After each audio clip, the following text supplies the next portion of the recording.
महाभारत का भयंकर युद्ध चल रहा था।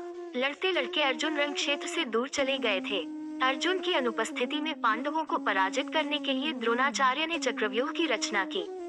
अर्जुन पुत्र अभिमन्यु चक्रव्यूह भेदने के लिए उसमें घुस गया। उसने कुशलतापूर्वक चक्रव्यूह के 6 चरण भेद लिए, लेकिन 7वें चरण में उसे दुर्योधन, जयद्रथ आदि 7 महारथियों ने घेर लिया और उस पर टूट पड़े। जयद्रथ ने पीछे से निहत्थे अभिमन्यु पर जोरदार प्रहार किया। वह वार इतना तीव्र था कि अभिमन्यु उसे सहन नहीं कर सका और वीरगति को प्राप्त हो गया। अभिमन्यु की मृत्यु का समाचार सुनकर अर्जुन क्रोध से पागल हो उठा। उसने प्रतिज्ञा की कि यदि अगले दिन सूर्यास्त से पहले उसने जयद्रथ का वध नहीं किया तो वह आत्मदाह कर लेगा। जयद्रथ भयभीत होकर दुर्योधन के पास पहुंचा और अर्जुन की प्रतिज्ञा के बारे में बताया।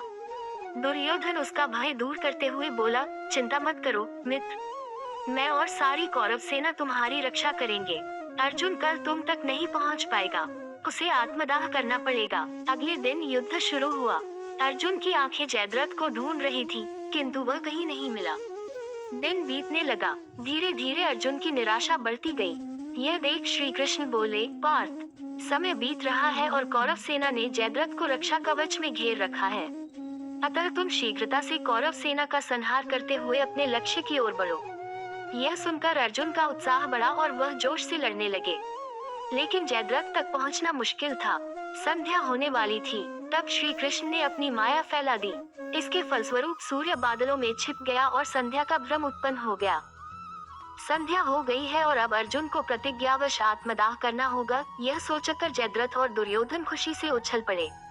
अर्जुन को आत्मदाह करते देखने के लिए जयद्रथ कौरव सेना के आगे आकर अट्टहास करने लगा।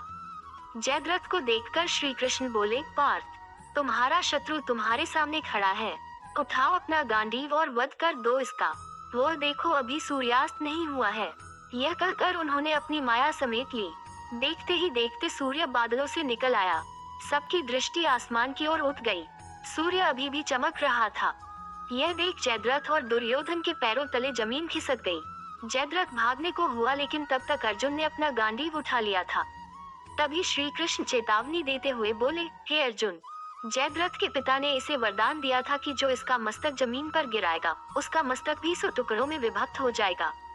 इसलिए यदि इसका सिर जमीन पर गिरा तो तुम्हारे सिर के भी 100 टुकड़े हो जाएंगे। हे पार्थ, उत्तर दिशा में यहाँ से 100 योजन की दूरी पर जयद्रथ का पिता तप कर रहा है। तुम इसका मस्तक ऐसे काटो कि वह इसके पिता की गोद में जाकर गिरे।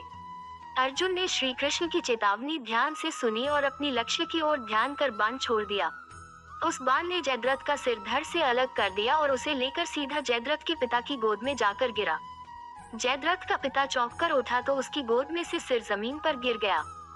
सिर के जमीन पर गिरते ही उनके सिर के भी 100 टुकड़े हो गए। इस प्रकार अर्जुन की प्रतिज्ञा पूरी हुई।